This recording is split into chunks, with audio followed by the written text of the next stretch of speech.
Trump really learned the lesson from his first term. Yeah. Those people who remind him, who restrain him, all those people are gone.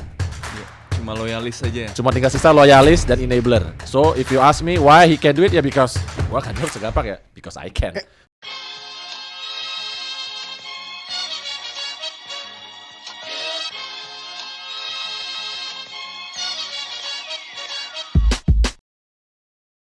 Kembali lagi di podcast Bebas Aktif, kita akan mencoba menelusuri pola pikir dan logikanya Donald Trump yang memutuskan untuk menangkap dan kalau Venezuela bilangnya menculik presiden mereka yaitu Nicolas Maduro yang sampai sekarang masih berproses. Dan untuk itu kita hadirkan pengamat Amerika Serikat andalan kita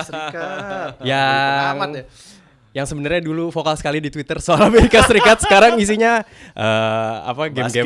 game dan anime. game fantasy Udah apa sibuk tuh? soalnya. Udah Sekarang sibuk. ngurusi alumni UI. Oh iya. Oh iya, sebelum saya jadi ketua Iluni UI dan ini ada ketuanya juga ini, saya ketua bidang ini. ada tangan kanannya Tangan kanan saya alhamdulillah dibantu oleh Pak Sofwan C. dan juga tentu saja orang hukum juga, jadi kita pas banget untuk ngomongin ini. Itu ada Mas Pramudia Oktavinanda. Welcome back to the show. Senang Mas kembali setelah kemarin mengundang Bang Sofwan ke Reading Chamber. Ah. Kunjungan balik lagi. Kunjungan balik. Host juga, co-host dari Reading Chamber. Betul. Salah satu podcast yang lagi up, lagi hype banget. Podcastnya lagi banyak yang view. Gitu ya. Muncul mulu di feeds gue. Itu tanda-tanda podcast yang bagus. Gitu. Nah, kita langsung aja ke Venezuela dan Donald Trump ini. Kebetulan nggak tahu kenapa ada buku Trump di situ ya, kayaknya diselipin Mas Sofwan tadi di depannya Mas Pram. Pura-pura nggak tahu. Apa ini? Saya kaget ya, ternyata Pram membaca Donald. Gimana enggak? Tolong ya. Ini suatu fitnah ini nih. Di sini nih. Nggak ada yang ini tadi gue yang bawa. Nah, kita mau coba membaca logikanya Trump ya yang habis menangkap Presiden Maduro Venezuela. Build up-nya panjang sebenarnya. Narasi narkotika sangat kental di awal, tapi Betul. pasca ditangkapnya Maduro dan Nggak udah disebut-sebut lagi. udah nggak disebut, jarang banget. Tapi dan masih di lebih- kasus yang jalan. Yang lebih kental adalah minyak gitu. Betul. Nah, yang mau gue tanya ke Mas Pram adalah gimana cara kita melihat ini, memikirkannya seperti apa? Jalan pikirnya Donald Trump ketika dia memutuskan untuk masuk ke Venezuela dan menangkap Maduro. Ini sebenarnya menarik ya. Jadi satu, kemarin tuh gue sempat baca di Bloomberg ya, analisis di Bloomberg di bulan November, salah satu analis mereka lah nulis di Bloomberg bahwa ada resiko tinggi Amerika ini akan menyingkirkan Maduro. So that was quite fascinating. Nah kemudian juga kebetulan tuh ya, gue tuh juga baru-baru lagi baca buku nih, baru nih War and Power ini kan, Who Wins War and Why di Philip Spacen O'Brien, dan salah satu yang dia tulis di sini dan dia tuh sangat mengkritik Mearsheimer dan kawan-kawannya lah ya. Dia bilang begini, banyak orang tuh mendefinisikan great power itu seenaknya. Nah, dan salah satu juga banyak orang juga berpikir kayak negara itu seakan-akan sebagai suatu entitas organik yang punya pola pikir rasional sendiri tanpa mempedulikan realitas di dalam. Nah, dia selalu bilang di dalam ini, dan dia katakan ini berulang-ulang, salah satu yang akan berpengaruh itu adalah leadership dan juga institusi politik serta masyarakat atau suasana kebatinan di masyarakat itu yang kemudian akan merestrain atau tidak merestrain seorang presiden itu akan bergerak atau tidak. Dan ini kelihatan ya kalau kita baca, bukan kita baca ya, maksudnya kita lihat dari sejak Trump menjadi presiden sampai dengan sekarang, he's basically get a free jail card. Ya kan? Apapun yang dia mau, semua orang yain. Di level yang bahkan Supreme Court United States pun juga kayaknya iya aja gitu loh kan. Kayak kita selalu menganggap, at least I expect dulu Supreme Court akan lebih ini, enggak. Senate sama Kongres juga apapun iya. Kemarin juga gue baca lagi, udah sempet kan ada permintaan ya, udah sempat ditaruh di floor tuh di Senate untuk merestrict war powernya Trump. Ya kan, ada 5 Republican senator itu sudah memutuskan waktu itu bilang oke, gue akan memilih bersama Demokrat. Udah flip 1 kan? Flip 2. Udah 2 ya? Josh Hawley, salah satunya mas, satu lagi gue lupa. Tapi yang Josh Hawley itu kayak, gitu kan, nggak sudah kuduga gitu kan. Nah, dan gara-gara itu akhirnya jadi impasse lagi dan akhirnya Trump nggak ada yang nge-breach. Nggak ada yang nahan. Nah, lu bayangin lah kalau lu misalnya lu punya kendali dari salah satu militer terkuat di dunia secara objektif ya, I think it's very clear. American is the strongest military power that in the world right now, dan kemudian juga kita harus mengakui juga profesionalitas dari para tentaranya gitu kan ya. Kalau gue baca juga di berbagai forum, dan ini kan mereka itu very effective in wiping out penjaga kepresidenannya Maduro. It was so effective and it was so fast katanya ya, yang dari gue baca itu bahkan Maduro belum sempat tutup pintu bunkernya. That's fast, gitu kan? Gue bilang, makanya gue harus mengubah sedikit assessment gue tentang Trump, gitu kan? Karena dari dulu gue paling gak suka orang gak kompeten, jahat atau enggak itu urusan lain. Tapi ketika lu kompeten tuh menarik. Nah, Yang kompeten Delta Force. kompeten Delta Force. Tapi bagaimanapun juga bahwa dia mengiyakan dan lain sebagainya kan, ya dia kan bisa ngaku-ngaku kan. Karena dia bilang saya sudah mengikuti lama dan saya melihatlah trainingnya mereka gitu-gitulah. Tapi again, kembali ke sini lagi kan. Kita melihat ada satu orang tuh yang menurut gue memang paling membahaya di situ kan. Itu Stephen Miller kan, kalau kalian lihat. Dan Stephen Miller ini memang adalah salah satu arsitek umurnya 40-an, masih muda banget. Dan memang kalau baca biografi dia tuh dari sejak muda tuh dia itu emang ya otaknya begitulah. Dan dia sekarang ibarat kata dikasih kuasa yang sangat banyak, dan ini yang mungkin ideologinya tuh dibangun sama dia.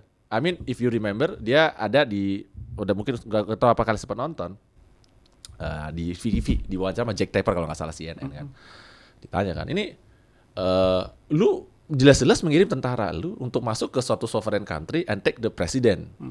Di mana-mana ya. Maksudnya kalau normal ya, Kementerian Luar Negeri normal, pejabat normal kayak itu masih ini. Oh enggak, you bet we did. Dia ngomong kayak gitu di depan semua orang. Udah sangat bangga, ya kan, you bet we did. And if you remember ada dari Department of State United States kan postingan resmi di Instagram bilang yang basically fuck around and find out.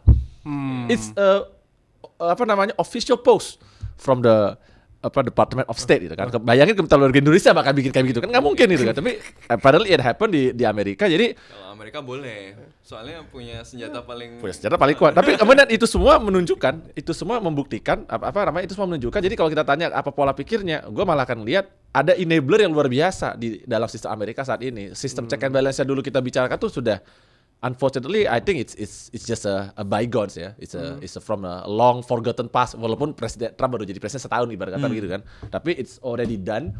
I think institutional wise, ya dia udah nggak ada satupun remnya lagi. Gue baca berbagai macam analisis termasuk Financial Times dan Bloomberg. Everyone says the same thing. Trump really learned the lesson from his first term. Yeah. Dan dia sudah memastikan, dan ini bahkan ditulis dengan sangat bagus di Financial Times, gue ingat. All those people who remind him, who restrain him, all those people are gone. ya, cuma loyalis saja. Cuma tinggal sisa loyalis dan enabler. So if you ask me why he can do it, ya because gua akan jawab segampang ya, because I can. As simple as that. Karena udah gak ada lagi yang akan menghalangi dia. Ya. Ini Nggak reality. ada institutional guardrail No. yang dulu ada di periode pertama dia gitu. Why do it in such simbolism gitu? Maksudnya dengan sangat grande sampai harus menangkap presiden. Maksudnya apa end game-nya gitu? Apa yang dia cari tadi? Apakah bener oil? Apakah just because he can just show of force bahwa gue bisa gitu? Well, I mean, apa end game-nya? lots of theory, right? Kami kan kayak misalnya kemarin sebelum itu ada sempat baca kan ada diplomat Cina kan mau datang sana kan. Rusia juga katanya ada end game, ada permainan kontrol harga oil lah, mencegah adanya kemungkinan kekuatan asing di doktrin Monroe kan, bahwa semua Amerika Utara dan Selatan tuh harus ada the Northern Hemisphere should be always under the control of America kan. Jadi kita harus mencegah adanya orang masuk. Dan juga yang ketiga tapi mungkin ya yang kalau ditanya lagi endgame-nya apa, bisa jadi juga, dan ini yang mungkin akan menurut gua jawaban paling lucu, dan bisa jadi bahkan adalah yang paling benar, nggak kepikiran juga. Dalam artian Random aja sebenarnya. Pengen aja. Oke. Kalau penjelasan yang paling meyakinkan mungkin kan gara-gara dia lihat Maduro joget-joget. Oke, you won't believe this. Tapi again gue baca lagi ini dulu sih, kalau gue lupa Bloomberg atau Financial Times. Greenland. Jadi Greenland itu kan mau diakuisisi kan. Iya. Itu semua katanya cuman gara-gara pas di first term dia tuh lagi ngobrol-ngobrol, terus dia ketawa-ketawa lagi bercanda-bercanda sama staffnya kan. Kayak lucu nih kalau Greenland kita ambil. Literally kayak begitu aja. Terus kemudian menjadi kenyataan di Sekarang. tahun kedua. Dan look ya, mungkin kalian nggak tahu referensi ini ya. Ini biasanya kalau gue ngomong masih Abigail gitu kan, Abigail Limore itu kan Jujutsu Kaisen kan, tokoh favorit gue kan Sukuna kan, a force of nature yang basically don't give a fuck about anything and just want to do whatever he wants itu kan. Dan gue suka banget sama dia. Dan I think Trump ya kayak begitu aja. Udah kayak gue ngeliat Greenland lucu nih. Berarti silogismenya lu suka banget sama Trump. Apa ya? Artinya lu suka banget sama Trump.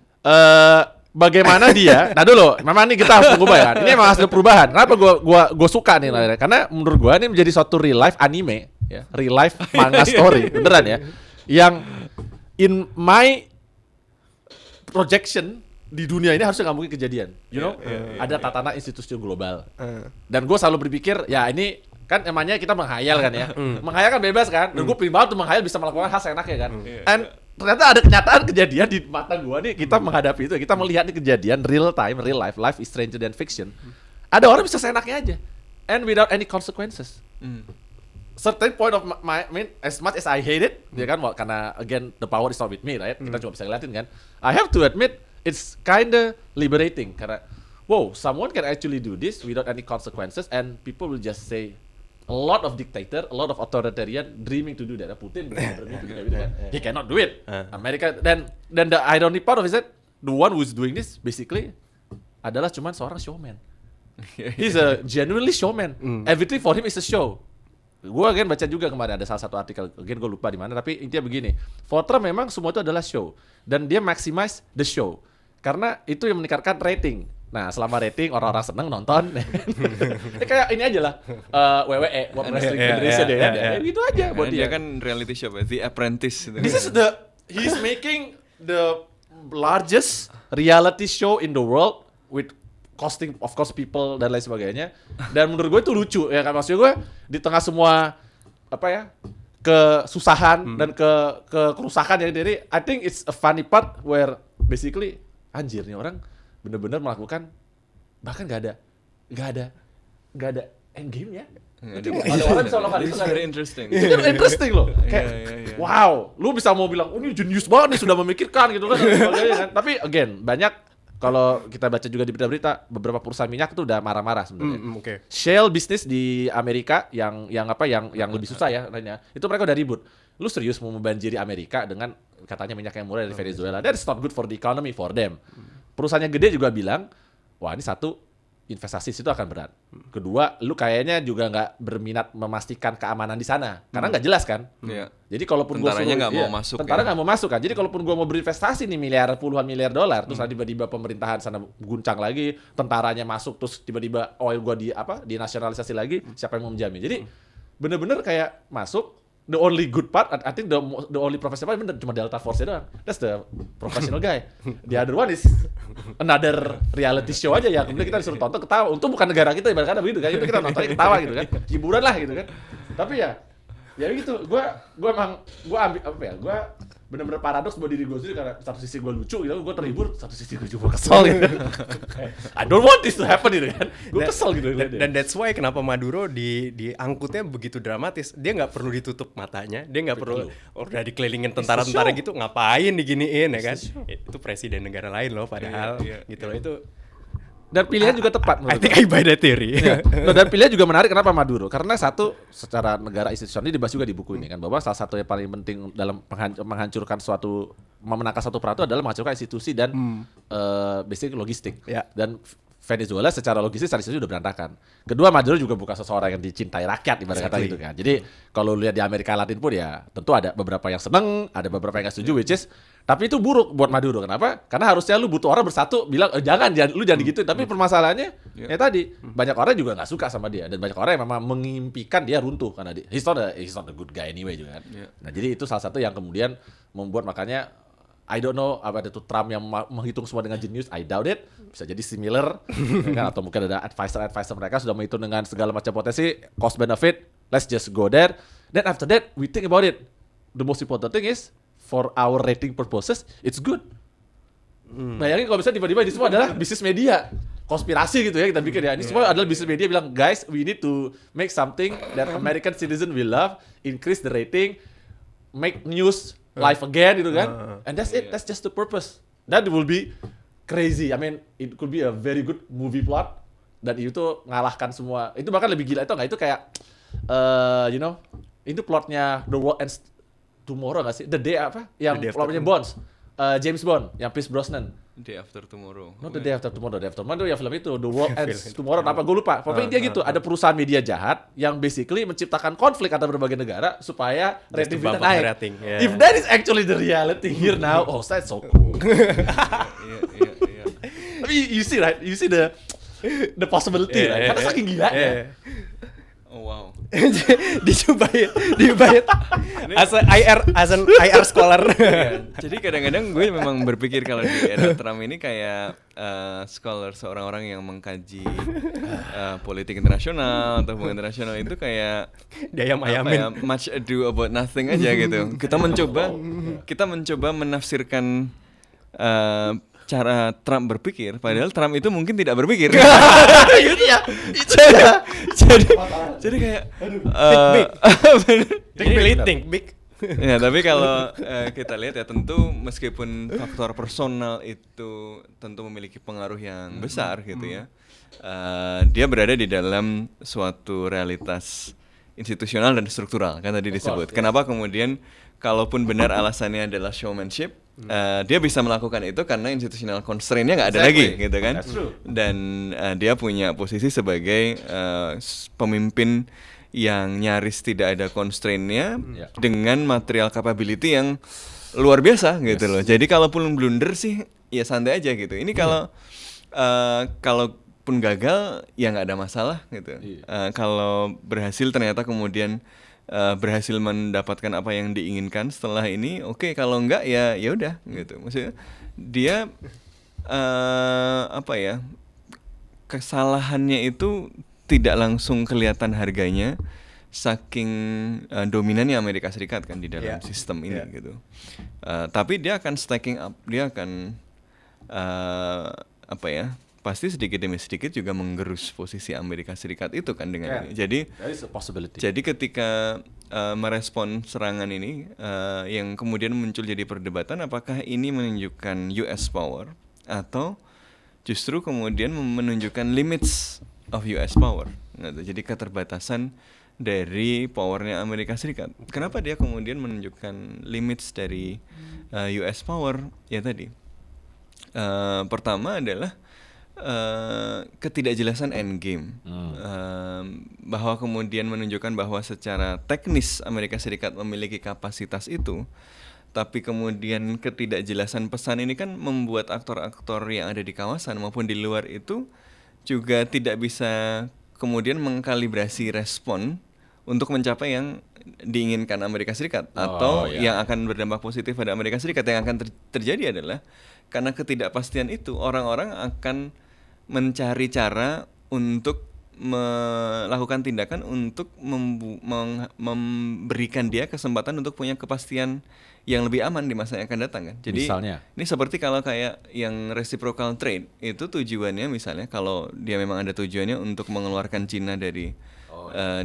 supply chain, dari value chain, yang terjadi kan nggak justru karena dia melakukan reciprocal tariff yang sembarangan, teman-temannya sendiri kemudian malah kehilangan trust ke Amerika Serikat. Betul. Dan banyak yang kemudian malah juga melakukan diversifikasi termasuk kemudian ke Cina gitu ya. Jadi ini juga ada kemungkinan demikian kan, justru kemudian Eropa misalnya di dalam periode di mana Amerika Serikat butuh kerjasama dengan banyak mitra, Amerika Serikat menunjukkan bahwa ya dia tidak punya regards pada international law, pada mekanisme yang Bush itu yang kayak gitu aja perlu go long way untuk justifikasi perang Irak melalui proses di PBB, weapons of mass destruction dan seterusnya gitu loh. Ini tuh kan nggak peduli gitu, ditanya ya. Jadi orang kan pasti akan khawatir juga untuk bikin deal. Gue bisa bikin kesepakatan tertentu. Ini sampai NATO yang jelas satu aliansi aja kan sekarang udah ngirim Swedia, tentara Swedia kan udah ke Greenland ya, udah mau udah siap. Mereka khawatir bahwa beneran mereka serius. Kan orang nggak tahu nih Trump ini serius atau enggak, beneran atau enggak, ini atau enggak. Karena mereka nggak bisa bedain ini apa ya, seberapa serius akan ke Greenland misalnya, tapi ya Out of the deal. mau nggak mau ditaruh aja. What kind of deal? Deal apa yang pengen dicapai? Tapi kalau baca di sini, dealnya adalah dia nggak win-win itu a crap. Yang deal itu yang bagus adalah gue menang dan dia kalah sama sekali gitu. Itu Jadi ada memang- ada meme-nya itu. Dan gue suka banget juga sama meme itu. Meme-nya bilang begini. Apa? Doing this successfully is not enough. Everyone else must fail. Iya. Emang cara berpikirnya itu kan. Being successful is Zero zero. sum. Jadi Must fail. ya itu. Jadi justru mungkin dia juga menunjukkan limits of American power, karena juga pada saat yang bersamaan Trump juga misalnya tidak siap dengan skenario-skenario follow through-nya kan. Jadi misalnya oke, ini berhasil ngambil si Maduro. Setelah itu apa? Yang menarik, yang oposisi udah senang-senang tapi Nggak dikasih. malah nggak dikasih. Iya. Terus malah dikasih, ya udah kayak bikin dealnya sama wakilnya Maduro. Betul. Selama lu ngasih minyak, lu oke lah, jalan Iya, aja gitu betul. ya, dan seterusnya. Kan apa ya, orang juga kemudian bingung gitu ya, bukan cuma bingung juga, tapi juga menunjukkan bahwa jangan-jangan Amerika Serikat juga kapasitasnya juga terbatas. Artinya apa? Artinya kalau kita justru dragging Amerika Serikat down gitu ya. Jadi mungkin Cina, Rusia kan malah justru berpikir Amerika Serikat kalau bikin sesuatu sekarang nanggung-nanggung. Oh. Menunjukkan apa? Menunjukkan bahwa sebenarnya kalau kita seret ke dalam konfrontasi yang panjang, Bingung. dia akan berubah sikap loh. Atau kabur. Karena dia nggak punya end game loh. Kan dulu sempat ada meme apa ya yang Amerika Serikat itu? Apa tuh yang mana? Ada singkatannya soal Donald Trump yang bikin dia marah itu. Oh, Kok gue lupa sih. Gue lupa. Oh, intinya apa not pushing. Iya, Intinya gitulah. Pokoknya after you do something, pokoknya lu nggak pernah jadi. close. Iya kan? Nggak pernah Basically you follow cannot through. close the deal. Banyak yang dia kemudian di depan itu bang gitu ya, tapi setelah itu kan udah Ya karena hilang. Dia pemerintahan dia itu adalah absolute gimmick. Iya. Jadi nggak ada follow through-nya, sehingga kemudian kembali lagi ke kondisi awal sebenarnya, nggak ada dampaknya gitu. Jadi justru kemudian banyak yang melihat ya jangan-jangan malah limits of American power. Makanya Cina Itu kan menarik itu. Cina That's a kan- nice reading juga. Cina kan malah merespon dengan agak santai aja gitu. Maksudnya Nah, Cina kan dia sekarang kan mengecam, adalah tapi pendukung international order. Iya. Nggak, tapi kalau dia maksudnya kalau dia melihat ini sebagai sesuatu yang sangat mengancam, kan dia beneran terdampak loh. Wong kunjungan salah satu video terakhir kan kunjungan delegasi Cina ke Maduro kan. Ada yang bilang itu yang kemudian mereka takut orang itu udah dikuntit sebenarnya. Jadi Iya. udah disadap dan orang itu kemudian membantu menumbuhkan posisi Maduro katanya. Iya, dan alasan-alasan si Rubio dan macam-macam ketika menjelaskan kan bukan cuma soal penguasaan pada minyak, tapi memastikan bahwa minyaknya ini nggak dipakai sama musuhnya Amerika Serikat gitu kan. Artinya ini kan sebenarnya direct challenge to China kan. Tapi Cinanya kan meresponnya normatif aja. Dia nggak merespon dengan dengan terlalu keras gitu, karena barangkali memang Cina juga ngelihat ini dibiarin aja nanti ini kok hilang sendiri kok gitu. Nanti mungkin pengadilannya di Amerika Serikat juga akan berlarut-larut. Ini mungkin nanti rezim Chavismo ini juga masih akan bisa jadi kembali ada satu stay gitu kan. yang ini tinggal sekarang lagi ribut menyesuaikan sana. aja. Nanti rencana soal pengelolaan minyak juga nggak akan lancar gitu. Jadi biarin aja gitu. Biar senang aja jadi dengan show-nya tadi, tapi secara material sebenarnya lagi digerus gitu. Secara legitimasi digerus, secara material juga tergerus. Jadi sama Beijing biarin aja gitu. Tapi emang konspirasi di banyak banget ya. Again, kayak kemarin gue ada dengar orang, ya ini sebenarnya nih udah konspirasi. Apalagi konspirasinya gue bilang. Jadi konspirasi adalah nanti Cina juga diperbolehkan untuk menculik presiden Taiwan. Presiden, ada presiden. Karena sudah ada presiden gitu kan. Tapi ini menariknya ya, karena menghadapi orang seperti Trump ini kenapa menarik? Karena you can have infinite stories dan everything cannot be proven. Iya, dan Jadi, semuanya plausible. semuanya plausible. Itu sama seperti gue bikin klaim bahwa anjing dan kucing adalah mata-mata dari planet Venus dan Mars. You cannot disprove that. Iya. Lu gak bisa membuktikan sebaliknya klaim gue tadi itu. Saking absurdnya bahkan lu gak bisa membuktikan sebaliknya. Bener gak gitu kan? Karena terlalu banyak itu kan ya, kita berharap dia beneran mikir tapi kemungkinan besar juga enggak. Kalaupun dia nggak mikir tapi bisa juga ini ternyata semua adalah strategic ambiguity. gitu kan, memang dibikin supaya lu nggak ini kan, atau kalau ada itu ada meme juga kan, bagaimana caranya kita bisa do not let the enemy guess your strategy by not having strategy. Kayak, apa strategi mereka sebenarnya? Kita nggak ada strategi guys gitu ya. Di masa lalu ini akan jawabannya mungkin regime change gitu. Di mana? Di masa lalu mungkin ketika Amerika masih kudeta sana sini, regime change. Kita akan tapi nggak merasa eksplisit ini loh. This is so explicit. Tapi pada akhirnya tidak ada regime change kan di Venezuela, dan kelihatannya Delcy Rodriguez ini kan sebenarnya orangnya Maduro ya, masih orangnya Maduro ceritanya. Dan konsesinya adalah cuman ya oke, silakan masuk oil, tapi ya kita stay intact in power, kabinetnya masih ada, governmentnya masih utuh. Jadi lagi-lagi apa endgame ya kalau bukan regime change juga. Oil tadi rasanya juga nggak terlalu kuat ya, apa jangan narkotiknya benar gitu.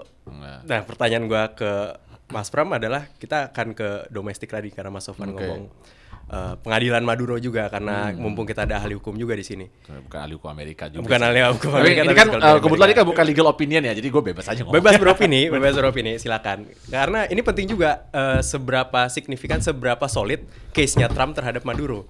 Sampai-sampai dia berani melangkah sejauh itu untuk karena kan banyak kritik terhadap klaim-klaimnya, kayak Maduro kan diklaim sebagai bagian dari kartel, kepala kartel. Padahal kata penelitian yang meneliti soal kartel sebenarnya maksudnya bahwa ada kartel ya, tapi kaitan Maduro dan kartel-kartelnya kan nggak jelas. Bahkan ada kartel yang disebut Trump itu kartel fiktif gitu ya. Jadi seberapa solid case-nya, jangan-jangan sampai harus nangkap di luar negeri gitu. Jangan-jangan nanti bebas gitu. Iya. Ya, satu isu terbesarnya gini, dia apakah masih dianggap sebagai legitimate presiden, pemimpin gini kan? Karena kan harusnya kalau itu kita bicara pemimpin internasional satu negara ya, dia harusnya punya immunity. Jadi sehingga tidak bisa main tiba-tiba di proses begitu saja di pengadilan Amerika, again as a leader gitu kan. Karena kan ada aturan seperti itu kan. Nah, kalau memang dia masih dianggap sebagai pemimpin legitimate, kemungkinan besar bisa tuh dipakai sebagai argumen untuk membebaskan dia. Cuman kalau sekarang aja, misalnya sebagai contoh, satu kan dari awal waktu dia pemilu tuh udah banyak masalah kan. Dan seingat gua, correct me if I'm wrong, pada saat dia terpilih pun juga pemerintah Amerika seingat gua nggak mengaku itu. Jadi dia nggak pernah diakui sebagai pemimpin. So that's already udah nilai minus tuh buat dia kan. Sekarang apalagi sekarang siapa nih wakil presiden udah diangkat nih, bisa disumpah. Mereka udah mengakui dia bukan presiden lagi. Kelar dah tuh. Nah kedua, ini paling sekarang kan presidennya bukan Rodriguez juga. Presidennya adalah Donald Trump. Kan dia nulis di sosial itu. Dia nulis sendiri di media sosialnya kan, acting president of Venezuela. Gue kira itu grand leadernya si Marco Rubio. Gue belum baca itu malah. Nah yang kedua, dan ini mungkin sebenarnya paling membahayakan posisi dia adalah dia bukan warga negara Amerika. Jadi kalau lu tanya apakah dia ada proteksi konstitusional buat dia? Enggak ada. So, deportasi aja pakai ICE. Bukan masalah deportasinya, tapi maksudnya artinya orang asing itu kan in general selalu bisa dipidana di negara kita. Jadi gini, emang ada yang melarang kita misalnya mempidana ada warga negara Amerika misalnya sebagai contoh, melakukan kejahatan misalnya kan. Nah, apakah kemudian jadi nggak bisa dipolisikan, dipenjara? Nggak bisa, nggak ada masalah kan. Jadi itu aja konsepnya. Tapi lu bayangin kalau dia bukan warga negara, tidak punya pelindung hak konstitusi, ya itu udah semakin akan memberatkan posisi dia. Gitu. Gua nggak melihat akan ada alasan-alasan kecuali misalnya ini dianggap bukti-bukti ada diperoleh dengan cara ilegal gitu misalnya. Apparently dia udah sering jadi presiden juga di Amerika. Amerika memang seringkali mendismiss international law. Dan itu memang Supreme Court-nya pun juga memang mendismiss, dalam arti mereka nggak peduli aja. Jadi kalau misalnya sekarang ini cara menangkapnya ilegal karena diambil dari negara lain itu. I doubt this will be a problem, dan gua nggak aware ada kasus yang kemudian kamu ditangkap dengan cara yang salah dari luar. Karena satu itu juga di luar Amerika, bukan warga Amerika. Di dalam Amerika kan kamu bukan warga negara Amerika. Dan kalau tadi misalnya sama itu terbukti ya beyond reasonable doubt bahwa memang benar dia adalah pemimpin ring leadernya, ada hubungan keuangan dan lain sebagainya bisa dibuktikan ya. Bisa jadi dia beneran akan di penjara. Bisa jadi akan di penjara. Nah, kalau gue baca juga sebenarnya ya kayak Manuel Noriega itu kasus Panama dulu kan juga sama kan. Tapi itu bakal lebih parah kan, karena itu sebenarnya ada penyerangan dan lain sebagainya sebelum akhirnya diangkut. Ya sama, basically orang melihatnya, dan mungkin di Amerika Latin karena mereka lebih pragmatis, mereka melihatnya ya lu tuh udah kasih kesempatan bos. Harusnya lu tuh kemarin udahlah nggak usah maju lagi gitu kan. Tapi lu masih maksain sih. Ya udah terima nasib gitu. Nah, mereka udah melihat karena ya ini hegemoni kekuatan jauh lebih besar dari mereka. Jadi mereka ya pragmatis aja dan secara sistem hukum juga again gue tidak melihat. Kan kalau misalnya lu kayak Singapura lah misalnya contoh. Apa warga negara misalnya penyeludupan narkoba itu kan dihukum mati dan lain sebagainya kan. Dan you can try dan lain sebagainya, dan Singapura kan bilang dia ada penegakan hukum di negara itu kan. Jadi ya simpati was dan lain sebagainya, Maduro ya udah tinggal nunggu nasib aja sih. Gua nggak melihat ada dan again he's not a lovable guy. Jadi gue nggak melihat kayak walaupun gemoy juga. Mungkin dia gemoy ya. Gue lucu sih yang apa AI itu yang mereka nari-nari itu kan ya, apa Maduro baut dia Trump lagi nari-nari sama apa Delta Force itu kan di tempat tidur dia kan. That was funny. Maksud gue, I don't see any possibility ini akan ini juga gitu ya. Apalagi orang misalnya di persidangan tuh terbukti bahwa memang dia apa ya menggenjot ini ya narkoba dan sebagainya. Wah, gampang itu dijualnya. Nggak dan nggak inilah. Ini I think is a big win domestically. Karena look, orang kan ngeliatnya keren ya. Kalau lu jadi warga negara Amerika pasti lu bangga, gila tentara gue keren banget guys gitu. Masuk menghabisi semua lawan, tidak ada satupun korban jiwa, datang pergi boom hilang. Do Americans think it's cool? It's a win for Trump di domestik emang ya isu ini. I don't know, tapi gua aja yang bahkan arti sama dia aja melihat itu keren. Gua nggak bisa bayangin warga negara aslinya, apalagi pendukungnya. Gua nggak bisa bayangin sekeren apa. Dan kalau lu lihat ya, misalnya di Twitternya atau di ini, yang pendukung MAGA pun pasti senang dan bangga sekali karena itu kan menunjukkan the super power of their ininya kan. Ya lu bayangin misalnya tiba-tiba pasukan Kopassus kita gitu bisa nangkep musuh besar kita kan di satu daerah nggak ada korban dari ini gitu, pasti dilulukan di sini, nggak mungkin, gue yakin. Sama aja pola pikirnya. Jadi gue aja bisa tersentuh hati gue kan, walaupun gue kesel gitu kan, gue aja bisa tersentuh. Apalagi orang warga negara Amerika asli bos. Tapi berarti menurut lo posisi Trump dengan ini, karena tadi lu bilang di awal bahwa dia dikelilingi oleh domestically, dikelilingi oleh yes man. Very strong. Dan how about the Democrats? Mereka sebagai oposisi dagelan. Oke, dagelan. Dagelan udah mengecewakan. Tapi ada perlawanan loh. Gak ada perlawanan sama sekali ya. Oke, ini bahkan ini menarik ya. Kalau kalian lihat juga di berita, sekarang Senator Mark Kelly itu kan kemarin sempat kan yang mengkritik mereka kan, dia kan sempat ngomong ya bersama juga beberapa anggota Kongres ya Demokrat yang basically bilang kalau militer itu boleh menolak perintah ilegal. Dan terus kemudian di apa Justice Department-nya di weaponize kan. I would never expect American will actually do that, but it happens. Kita melihat bagaimana kejaksaan mereka dipakai untuk memperkarakan kasus-kasus kriminalisasi nggak masuk akal. Fed udah digituin, Jerome Powell, ya kan? Dengan pakai kasusnya. Ini mengingatkan gue sama negara kita sendiri ya. Maksudnya kasusnya adalah lu bangun gedungnya kemahalan. Oke, why this is so similar gitu kan? Terus kemudian yang tadi ini kasusnya kayak pelanggaran dikriminalisasi karena memberi mengarahkan atau basically ya dia kayak semacam kamu inilah subversif. Karena seakan-akan bilang kepada tentara untuk tidak patuh perintah atasan. Karena kan bilang, lu secara konstitusional itu boleh melanggar perintah ilegal. Boleh menolak perintah ilegal gitu kan. Itu dipakai tuh kan. Dan sekarang mereka lagi berantem juga di court. So, itu benar-benar menunjukkan, ya dari Demokrat gak ada perlawanan, dari sistem hukumnya juga ya benar-benar diem. I think the America is already being captured ya. And I cannot imagine, I would never imagine it can be done in 1 year. In 1 year. Yeah. In simply 1 year. That is, again, sebagai penjahat gue respect sama kompetensinya untuk bisa menghancurkan sistem secepat itu dan semasif dan sebrutal itu. I hope it will never happen in any other country ya. It happened already. Ya, kita berharap jangan sampai kayak begitu, jangan sampai seefektif itulah.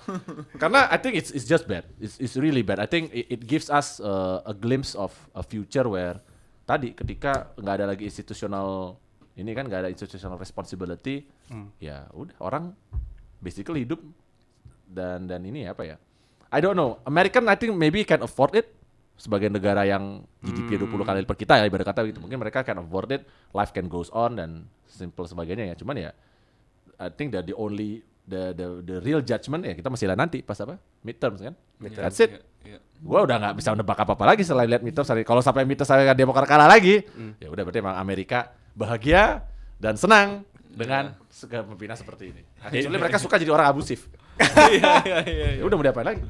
Iya. Jadi mungkin tadi nyambung sama teori soal showmanship ya dan rating tadi. Jadi mungkin memang rating tapi bukan rating media, memang rating domestic support juga gitu ya. Karena kalau kita lihat kan juga ada banyak backlash ya menjelang akhir-akhir ini karena dia banyak bikin kebijakan eksternal maupun internal yang ternyata juga memunculkan respon negatif dari termasuk basis-basis pendukungnya kan, kayak ICE kemarin yang nembak. Ya misalnya yang ICE dan seterusnya. Kan kalau dilihat sebenarnya tingkat kepuasan pada Trump kan sebenarnya turun gitu. Ini problemnya Demokratnya nggak kompeten aja gitu loh. Jadi gue bingung sih.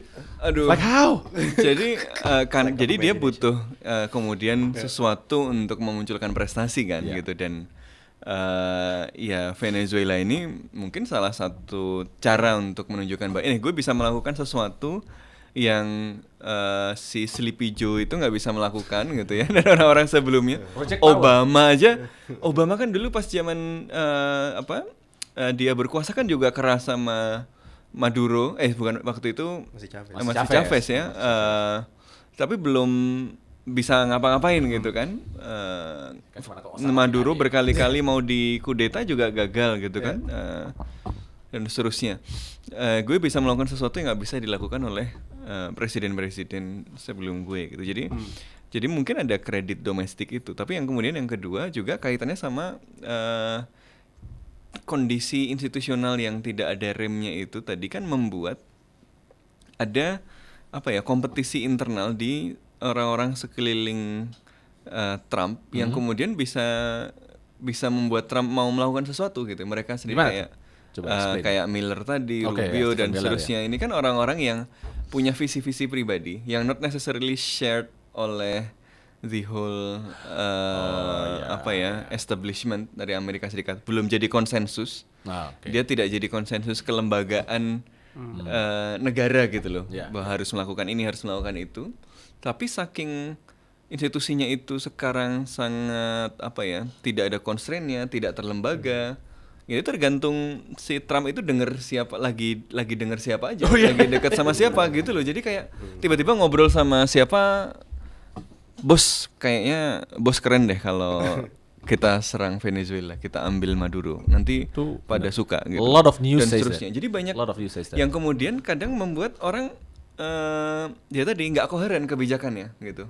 Jadi di sini begitu, terus tapi setelah itu penjelasannya apa ya yang nggak bisa dijelaskan. Misalnya penjelasannya minyak pun tadi ternyata belum konsultasi sama para big oil gitu, bahkan belum diundang aja bingung gitu. Jadi kayak dia tadi saking fragmentednya, tergantung dia itu lagi dekat sama siapa. Ya tergantung pembisiknya lagi sama siapa. Betul. Karena nggak semua orang bisa mengakses Trump. Nah terus ada informasi jelek masuk juga, mungkin nggak masuk juga, mungkin sama juga. Mungkin ada gatekeepingnya juga gitu. Jadi yang didengar yang bagus-bagus, terus kebetulan yang lagi deket siapa gitu kan. Dan memang banyak di berbagai macam kanal berita juga di US yang memang membenarkan kisah tadi itu ya, bahwa seringkali bahkan ya siapa yang terakhir ngomong dan lagi kebetulan dia lagi denger ya kan, dia bilang iya itu aja kita kerjain. Tapi kan lu bayangin ya pemerintahan berbasis seperti itu dan kemudian bahkan bisa melakukan ini kan dahsyat itu kan. Berarti memang ya at least I've said this kan di episode kita, gue lupa tapi kayak gue pernah ngomong ya, itu Amerika udah semaju dan sekuat itu dan sekompeten itu orang-orangnya, even when basically di lead sama badut sekalipun tetap bisa jalan dan tetap bisa mendeliver. Ya barang kata kan badutnya memerintahkan ini kan, tolong tangkap situ, siap Paduka gitu kan, berhasil tercapai. Nah itu still better ketika Padukanya badut juga memerintahkan, nggak bisa jalan juga di bawahnya, itu lebih berbahaya lagi. Idiokrasi. Iya betul. Jadi yang menarik dari Amerika Serikat ya tadi, meskipun keputusannya itu tadi sebenarnya buruk, sebenarnya nggak kompeten, tapi kemampuan teknis dan kapasitas material untuk melakukan itu bisa gitu. Yang ini berbeda sekali dengan negara ini. Tapi ini yang kemudian bikin semakin tidak terkontrol. Kenapa? Karena dia bisa melakukan itu, dia menafsirkan itu sebagai keberhasilan dia dan kejeniusan dia gitu, kekuatan dia gitu kan, gitu.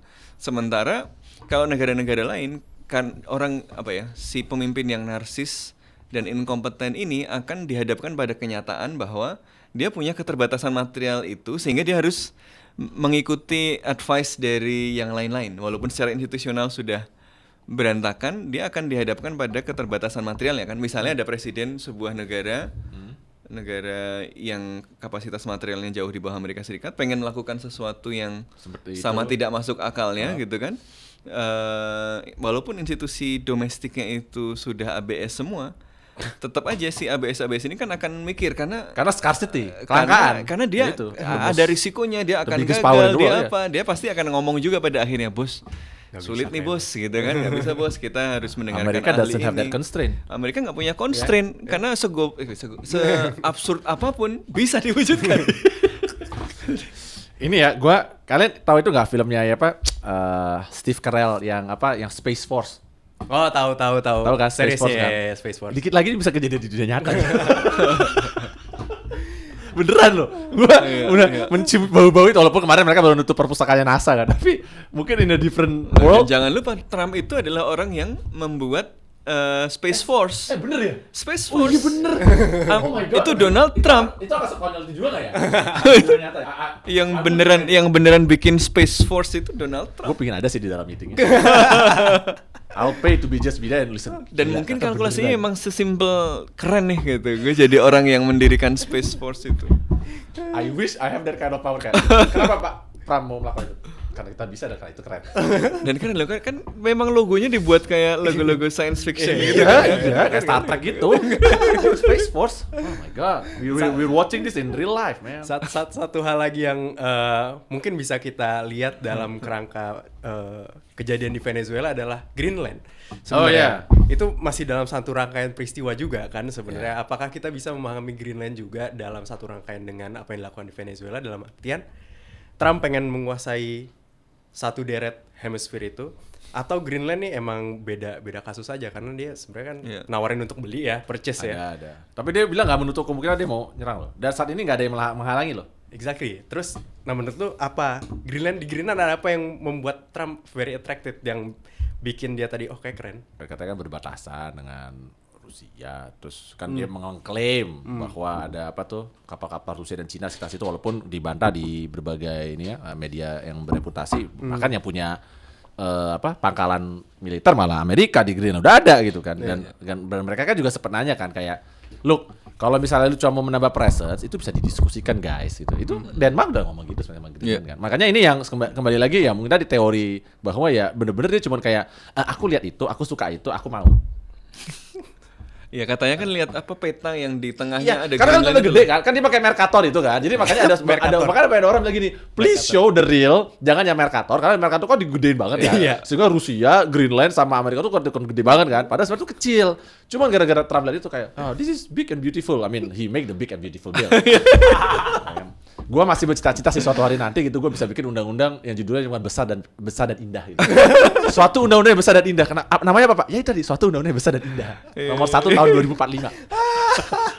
Ya nggak perlu sulit-sulit ya. Kalau Indonesia kan mau masukin undang-undang yang kontroversial kayak omnibus untuk menyelaraskan peraturan aja harus dicari yang kira-kira palatable untuk masyarakat. Makanya cipta kerja gitu.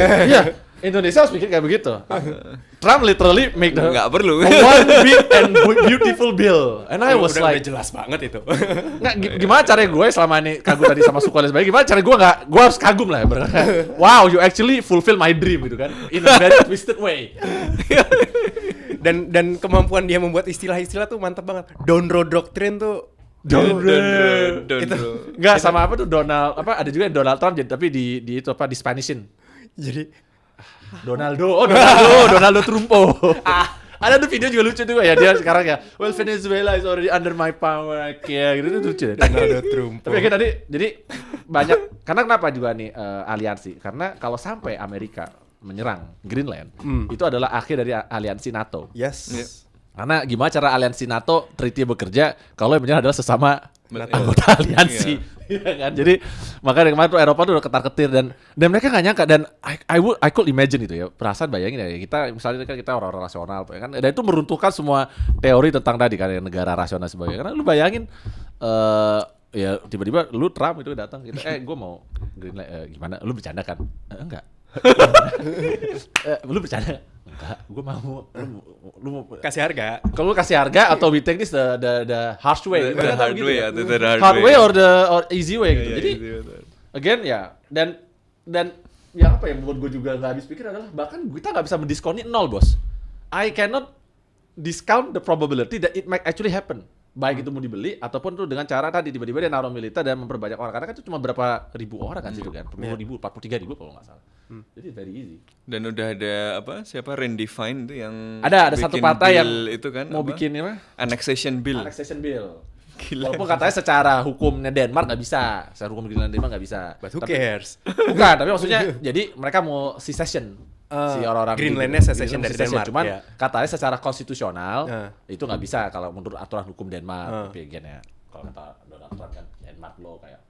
Ya itu kan yang siapa pemimpin Greenland apa sih pejabat apa sih yang ada pejabatnya ya lah kayak itu kan bikin presidennya lah pernyataan itu gitu kan Greenland 1. Komentarnya Trump kan cuma siapa dia gitu gue gak kenal gitu. Exactly. Trump itu jawab itu persis ke Eminem dulu pernah ditanya. Kalau kalian pernah nonton ada video meme-nya tuh lucu tuh. Kayak siapa dulu katanya, ini ngejekin lu nih, diss rapper ngejekin lu gini nih. Dan Eminem coba jawab, who? Terus dia jawab, ini nih. Jawab lagi, who? And Trump did that in real life for real political thing. Itu kan udah against kali. Orang banyak suka kan sama videonya Eminem tuh, gila badass banget. Lu bayangin warga negara Amerika lihat Trump gituin orang lain kan. Kan mereka seneng pasti. Gila pemerintah ditanya siapa tuh orang? Who? Gue percaya kata gue banyak orang nih di Indonesia juga bumi kayak gitu. Bapak kenal nggak mau ada orang? Siapa? Asik. Iya. Yang penting keren dulu. Keren dulu kan? Ini keren. Ya, tapi selain soal itu kan ada diskusi juga katanya soal critical minerals ya. Oh yes. We have that kind of Jadi, information. kontrol pada critical minerals karena resources kayak ya tadi oil, kemudian critical minerals itu kan dianggap sebagai sesuatu yang akan deciding great power competition ya kan dengan China dan dengan Rusia. Jadi ada juga sumber-sumber yang mengatakan bahwa ya ini kaitannya sama kontrol atas critical minerals dan mungkin yang ditawarkan sebenarnya bukan ini bukan endgame-nya bukan aneksasi Greenland-nya ansih, tapi mungkin dia lagi minta sesuatu gitu loh, minta aneksasi atau akses pada critical minerals ya dan kontrol. Tapi mungkin satu ini kayak misalnya sekarang Cina kan banyak orang bilang ini akan menghambat supply energi ke Cina gitu kan. Tapi yang orang nggak sering sadarin bahwa di Cina itu sendiri sebenarnya mereka sudah berjalan dengan sangat masif perpindahan energi ke renewable. Iya. Ya kan, jadi teknologi baterai udah terbaik. Gua kemarin dapat dikasih info, misalnya ada yang ngasih tahu kan, kita kan lagi bantu misalnya. Bilang ini satu baterai di cas 5 menit udah bisa 500 kilo buat mobil. Imagine that, 5 menit 500 kilo. How can you beat that? Sekarang aja nggak usah ada jauh-jauh. Gue lihat mobil ini, gue mau iklan mobil ya kan. Gue nyobain mobil Denza. Oke. Pas gue nyobain, gue bilang, why even bother back to Alphard? Mohon maaf, ini review pribadi ya kan, gue ngeliat lebih murah. Denza bisa endorse. Lebih murah ya kan, lebih murah, harga lebih murah, kursinya pun lebih bagus. Dan nggak kerasa lagi bump dan lain sebagainya, karena kan mobil listrik kan. Plus juga nggak ada ganjil genap. Wah, luar biasa. Again, ini bukan ini lagi ya, bukan. Tapi gue mau coba menunjukkan, bayangin what a catastrophic failure, lu mengambil hal-hal yang nggak penting, sementara Taiwan tuh jauh lebih penting. Kenapa? Taiwan punya perusahaan semikonduktor. Yes. It is the most important thing right now, ibarat katakan. Dan itu jauh lebih berharga ketimbang semua minyak menurut gue yang ada di Venezuela. Udah orangnya susah diatur, Amerika Latin itu kan. Banyak senjata dan lain sebagainya, narkoba. Sementara ada satu negara udah clean, bersih, tinggal diambil ibarat kata begitu. Taiwan dalam hal ini kan. Jadi gue cuman khawatir, atau mungkin bisa jadi kenyataan tadi, nggak pernah dipikirin, nggak melihat bahwa Cina sebenarnya kan kalaupun decoupling, Cina tuh udah paling siap buat decoupling. Bener nggak? I think Sofwan can also say about that. Tapi Cina udah siap untuk decoupling, mereka udah menyiapkan diri. Kalaupun ada keterbatasan sumber daya itu mereka udah siap untuk dengan renewable. Kondisi alamnya juga memungkinkan itu. Lu bayangin mereka punya guru kan. Kenapa bisa jadi tiba-tiba jadi produksi solar panel terbesar? Solar panel mereka paling murah. Kenapa bisa produksi puluhan gigawatt solar? Karena mereka punya gurun pasir yang mereka tinggal naruh dan di Xinjiang tuh. Iya. There's nothing there. Who would ever thought from nothingness menjadi aset? Ya kan? Kemudian dam yang paling gede di dunia itu kan yang katanya saking gede dan beratnya bisa mempengaruhi sedikit rotasi dari planet bumi. Jadi the technological wonder yang terjadi di sana itu udah luar biasa. I don't think ya mungkin Amerika masih punya tadi ya militer paling kuat dan lain sebagainya. Cuman technology wise dan ini dibahas juga di buku Warren Power ini. Banyak orang definisi super power itu aneh menurut dia karena sangat tautological. Misalnya satu definisi karena dari buku John Maxwell bilang gini, super power atau great power adalah kemampuan untuk menghadapi semua kekuatan lain united dan tetap bisa bertahan. Kata orang nih nggak jelas bos, apa maksudnya sih? Apa maksudnya kemampuan untuk bertahan? atau kemampuan untuk menghadapi orang kan nggak jelas. Nah, yang harus jelas juga tadi teknologinya seberapa efektif lu bisa memproduksi sesuatu dengan dan seberapa efisien serta seberapa masif lu bisa memproduksi. Karena dulu salah satu membuat Amerika menang Perang Dunia II adalah kemampuan logistik yang tak tertandingin. Itu jelas banget di berbagai buku yang gue baca ya kan. Nah sekarang Cina lagi memiliki hal itu. Nah itu yang takutnya memang sekarang udah bukan zaman sumber daya alam lagi bos, it's over, it's gone, it's sumber daya manusia, ada teknologi dan lain sebagainya. Dan apa ya, trajektori ini yang tadi ya membuat gue juga was-was ya ngelihat kayak ya again ada lucu partnya kan, tapi serius partnya adalah kalau sampai ini yang sana nggak tahu diri itu loh. Ya kan, lu tadi kan bilang kan ini batas Amerika kan. Ya, justru ini menunjukkan limit of American American power. power. Mereka tidak tahu diri dan akhirnya Cina melihat itu pecah perang, pusing kita semua ini. Karena negara kita fragile, dalam artian kita nggak sekuat itu untuk ini, juga nggak sekuat untuk mengefek apapun, ya kan? Tapi juga cukup terpengaruh kalau bisa sampai terjadi kekacauan di area itu kan. So, a lot of apa ya? Makanya katanya Pak Sugiono harus punya dynamic resilience. Gue suka istilahnya. Tulisannya. Dia katanya lelah ya, kurang wakil menteri. Oh, mari nonton itu, kurang ada 3. Ya, dengan situasi kayak sekarang sih ya, gue bisa memahami sih. Karena kayak guys, ini baru hari ke-15 guys. Ini baru hari ke-15 di tahun 2026. What the hell? Dan gue mau ngomongin juga soal implikasinya ke international law. Karena banyak pembahasan kalau yang dilakukan Trump di Venezuela, dan mungkin apa yang mungkin akan dilakukan di Greenland gitu ya, melanggar prinsip-prinsip hukum internasional. Melanggar prinsip masih mending, udah melanggar hukum aja. Hukum internasional, blatantly. Bahkan udah bukan philosophically speaking. Ini udah PBB Charter ya, yang dilanggar ya. Iya udah. Lalu, bahkan lawyer kayak nggak perlu ngomongnya kayak seriously kita mau berdebatkan ini gitu. Lalu rasanya kita perlu mencerahkan masyarakat di Indonesia juga yang pengen menangkap Trump gitu ya mungkin, atau Trump atau mengadili Trump gitu tentang apa yang dilakukan, karena mungkin hal-hal seperti ini bisa aja terjadi atau dilakukan oleh negara-negara lainnya gitu, atau superpower lainnya. Nah Mas Sofwan, nanti Mas Pram juga boleh nambahin. Bisa apa kita terhadap Donald Trump atau komunitas internasional terhadap Donald Trump? Ada celah-celah kah atau emang sekuat itu yang jadi gambaran dunia kita sekarang di mana Sofwan dulu. Udah anarki aja. Ini kan sebenarnya menunjukkan bahwa institusi internasional dan hukum internasional itu sedang mengalami erosi yang luar biasa gitu kan. Sehingga constraint bagi relasi yang didasarkan pada power itu kemudian nggak ada lagi. Jadi kita kembali pada hukum rimba yang terbuka gitu kan. Tapi ini kan sebenarnya bukan sesuatu yang baru. Jadi institusi itu biasanya ada dan bekerja optimal ketika situasi internasional itu kan stabil. Jadi sebenarnya kalau kita lihat ini adalah simptom, gejala gitu ya, konsekuensi dari struktur internasional yang memang sedang berubah. Gitu loh. Jadi inefektivitas institusi-institusi multilateral seperti PBB, seperti ICC, ICJ, dan WTO dan yang lain-lain, itu kan sebenarnya menandai bahwa tatanan internasional ini belum ketemu equilibrium, ya kan? Karena pergeseran di dalam perimbangan kekuatan internasionalnya tadi. Jadi dalam situasi seperti itu apa yang harus dilakukan? Nah kalau kita belajar dari sejarah, ketika orang-orang yang melanggar hukum ini kemudian dibiarkan, ya kayak Jerman dulu kan, respon awal dari Eropa ketika Hitler itu melakukan ekspansi adalah ya udah boleh di situ aja deh dulu gitu ya. Nah, tapi jangan lagi ke situ. Ya apa? Cukup di situ ya, jangan yang lain jangan diganggu. Nanti dia nambah lagi, ya udah boleh deh di situ tapi nggak lagi ya gitu. Jadi ketika ada appeasement terus-menerus ya akhirnya didorong terus. Oh ternyata di sini gue dibiarin. Kalau gue lanjutin lagi kan lanjut terus. Nah ini sekarang Trump kan juga sedang melakukan itu gitu loh. Oh ternyata gue bisa melakukan ini gitu. Ngecek batas. Nanti sejauh mana gue bisa melakukan yang lain gitu. Jadi menurut gue yang bisa kita lakukan bukan cuma untuk kepentingan kita atau kepentingan yang sifatnya filosofis seperti untuk nilai-nilai atau hukum internasional, tapi juga untuk kepentingan pragmatis, survival ya. Karena kalau negara-negara kayak kita, orang-orang kayak kita yang kapasitas militernya juga terbatas, ekonominya terbatas, kan kalau jadi hukum rimba ya kita pasti bukan singanya gitu.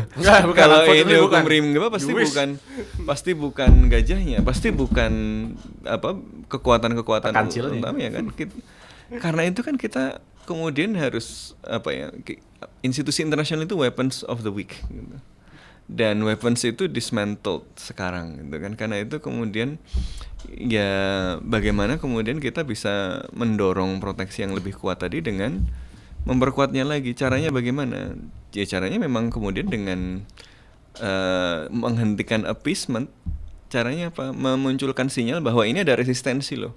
Bahwa Trump nggak bisa terus begini loh. Dan itu akan ada cost-nya, bahwa kemudian akan kalah oleh Amerika Serikat. Tapi kalau ada yang berani ngelawan dalam skala yang cukup signifikan, dia mundur kok gitu. Preman itu kan gitu, kalau dia nagih sesuatu, kalau dia minta sesuatu, kalau dikasih dia akan minta lagi dalam jumlah yang lebih banyak. Tapi walaupun kita lebih lemah, kalau sama preman dimintai terus kita ngelawan, walaupun habis itu dipukulin babak belur dulu kalah, tapi premannya nggak worth it untuk capek gua ngambil gitu ya gitu. Jadi nggak usah gitu. Kalau semua orang kemudian begitu, dan jadi ya stop appeasing Trump, stop appeasing pelanggaran terhadap hukum internasional ini. Kemudian yang kedua, mungkin kita juga perlu berpikir tentang bagaimana membangun institusi internasional yang bekerja with or without the United States, di mana international trade bisa tetap jalan tanpa kemudian partisipasi Amerika Serikat. Misalnya belum kebayang, tapi misalnya regional based, ada regional Indonesia Eropa udah loh. Ya, dan seterusnya gitu. Jadi mungkin nggak perlu nih gitu. Justru malah negara-negara bisa melakukan diversification, mengurangi ketergantungan pada Amerika Serikat. Jadi ya itu, satu, stop appeasing, kedua membangun alternatif yang bisa bekerja dengan atau tanpa Amerika Serikat. Berarti sekarang apa yang terjadi di negara-negara Eropa, negara-negara besar lainnya, mereka appeasing Trump. Exactly. Keir Starmer, international lawyer loh. Labor lagi. Sama sekali tidak mengkritik dulu human rights Amerika Serikat gitu. Jadi sangat Jeremy Corbyn bersuara nggak? Corbyn bersuara, ya? Tapi kan udah bukan siapa-siapa lagi juga. Siapa lagi? Di faith international law. Waduh, international law ya. Tadi tuh gua tiba-tiba ngomongin gara-gara ngomongin si Starmer gue lupa. Oh, kayak gini.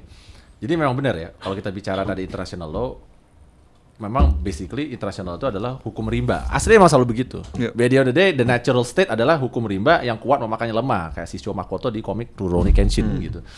Cuman institusi muncul ketika ada kepentingan untuk melegitimasi. Yang mana sekarang semakin dengan gaya Trump ini, kalau dulu kan masih merasa ada perlu legitimasi. At least to appease to that kind of, at least you do something right.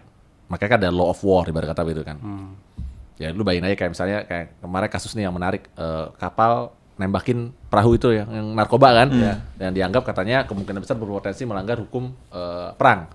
Karena salah satunya ada dari penyelidikan itu, gue baca di New York Times kalau nggak salah. Kapalnya itu disarukan sebagai kapal sivil, jadi senjatanya nggak kelihatan.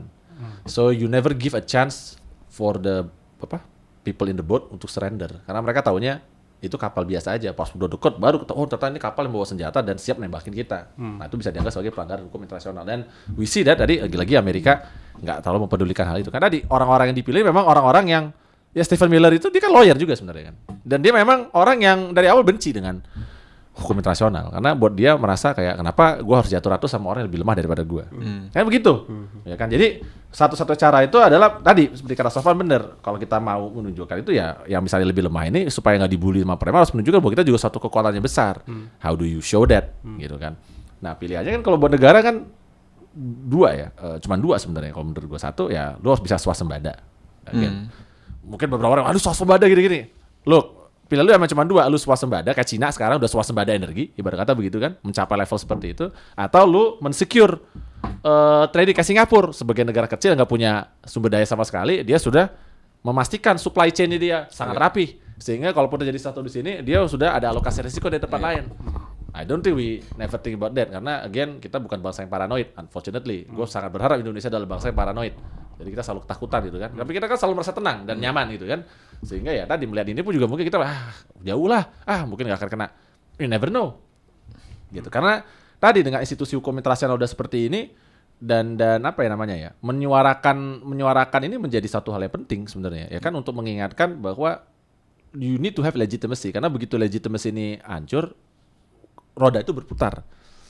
Gitu. Roda itu berputar, Bos. Kan ibarat kata gini, hukum mau diobrak-abrik nih ibarat kata kan. Tapi kan yang namanya kekuasaan tuh gak ada selamanya. Iya. Ini satu kenyataan. Kalau lu lupa, kecuali lu bisa memastikan lu sampai lu mati nanti lu masih tetap berkuasa, nggak apa-apa.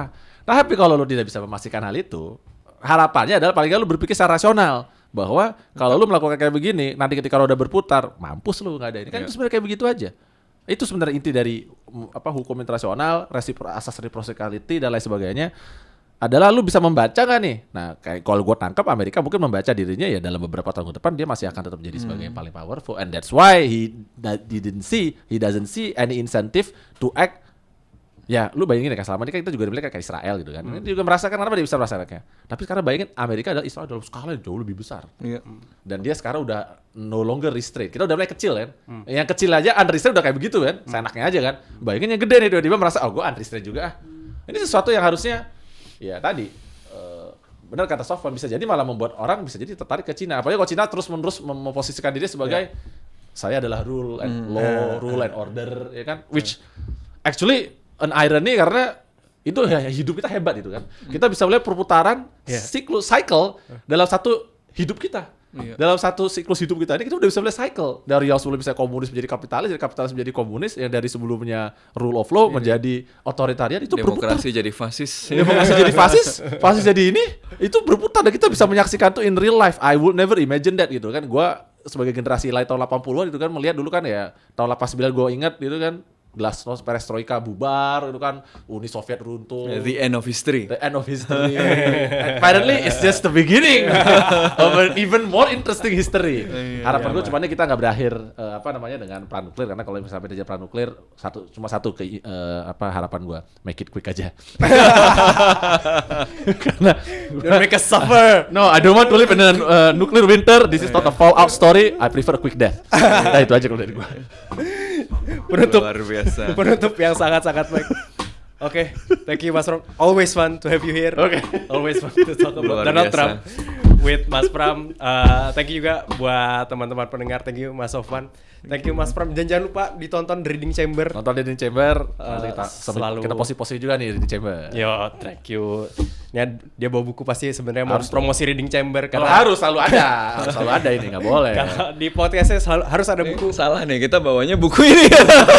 Kebetulan ada di rak di sini. Gua ambil. Tapi memang itu nasib ya. Maksudnya gue kemarin muncul di Amazon recommendation gue. Terus gue beli, gue tertarik karena gue udah beli buku dia juga yang ngebahas sejarah Perang Dunia II kan, yang Churchill, Stalin versus Hitler kan. Terus pas gue ada buku baru lagi nih, jadi gue baca dan actually taught me a lot ya. Maksudnya gue jadi belajar banyak dari ini dan kemudian mengaplikasikan tadi ke berbagai kasus yang terjadi. I would never think that it happened in real life. Dan again ya, life is really stranger than fiction. We are living in uncharted territory, man. Dan kita sebagai orang Indonesia bisa menonton dan mungkin enjoy the show ya. Harapannya gitu, kita nonton aja, kita ketawa gitu jangan sampai tanpa terpengaruh. Tapi ini bertunjukkan 5 dimensi. Kita kerasa itu kena. Mana-mana. Oke, sekali lagi thank you Mas Pram, thank you para pendengar, kita ketemu lagi di episode selanjutnya.